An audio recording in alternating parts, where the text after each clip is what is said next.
డబ్బులు ₹1 కోటి ఇచ్చేయడానికి ఆలోచించను, కానీ ఒక పుస్తకం ఇవ్వాలంటే చాలా ఆలోచిస్తాను.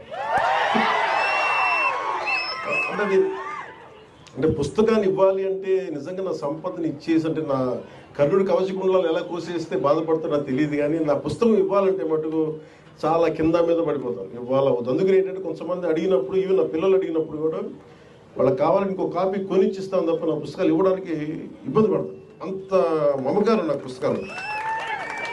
ఎందుకు ఇంత మమకారం అంటే, నా జీవితంలో ఎప్పుడు కూడా పుస్తకాలు అనేది, పుస్తక పఠనం లేకపోతే నేను ఏమైపోయేవాడిని అనిపిస్తుంది.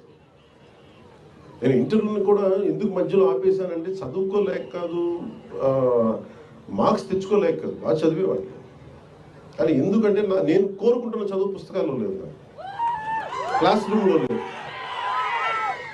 అందుకు నేను ట్యాగూర్ గారి ప్రేరణతోటి, అంటే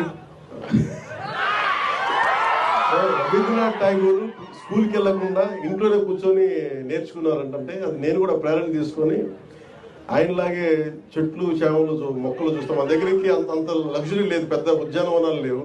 మాకున్న 2 రోజా మొక్కలతో కుండీలనే చూస్తాం. పుస్తకాలు పెట్టుకొని, క్లాస్ పుస్తకాలు పెట్టుకుని రోజా పువ్వులను చూస్తాం ఉండిపోయాడు. ఎట్లా ఎగ్జామ్స్ ఫెయిల్ అవుతుంది కదా, ఖచ్చితంగా చూస్తాం.